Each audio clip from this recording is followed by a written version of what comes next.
Burial is an activity we do to honor our beloved ones, whether it is our family, our friends, even our country heroes. In other way, burial is a method of final disposition whereby a dead body is placed into the ground, sometimes with objects. But burial gave horrible effects for the environment, especially groundwater.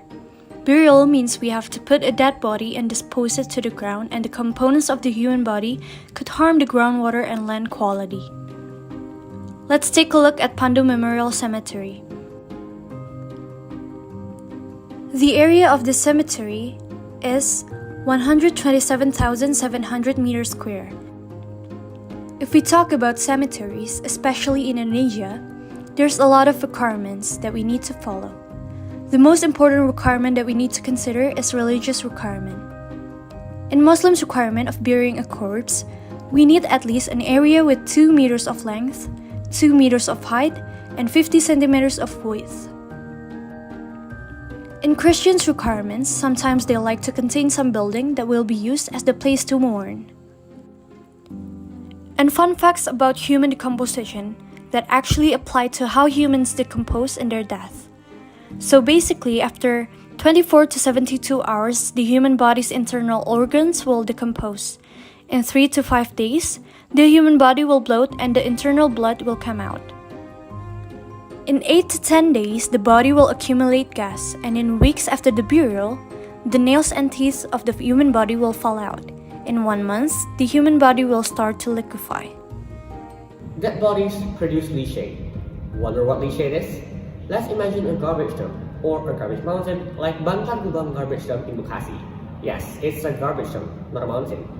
Imagine if rain falls on all that garbage in Bantar Gebang, you'll see how dirty the water is, as it's contaminated through a solid waste disposal site, accumulating contaminants and moving into subsurface areas. So, human body waste is as dangerous as garbage. Leachate can pollute the land, groundwaters, and waterways.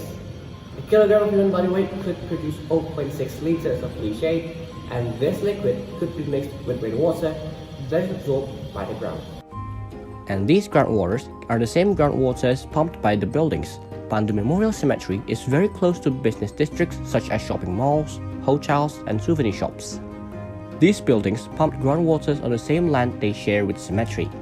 Normally, groundwaters can be found 1.7 meters below the surface, while you have to dig 1.2 meters to bury a corpse. Cemeteries are reducing the ground's ability to absorb water. Christians and Buddhists dominate the Pandu Memorial Cemetery, and usually they build a tomb in a beautiful and complex architecture. But this action makes the ground even harder to get water since they cover the land with concrete as part of the tomb. Cemetery is also a business, where a 3.5 feet land could matter so much for the cemetery organizer. That's why there are only a few trees planted. Tomb taxes in Pandu are quite expensive, so the organizer will make the most out of the land. There are 2 alternatives to bury a body: cremation and hydrogen oxidation. So, cremation is basically burning the body to ashes, and you can put it in a jar as the memorial of your beloved ones. But this could impact the air quality since carbons in human bodies contain concerning components that could pollute the air. Hydrogen oxidation could be the better and greener option for the environment. Basically, you're about to put the corpse into a freezer filled with hydrogen air. The freezer will freeze the body until the body's dried, and you could easily shake the plate where the body was placed, and the body will turn to ashes. But this requires a big amount of electricity, and the machine is quite expensive. How do you think we could bury a person? Leave your comments below. See you when we see you.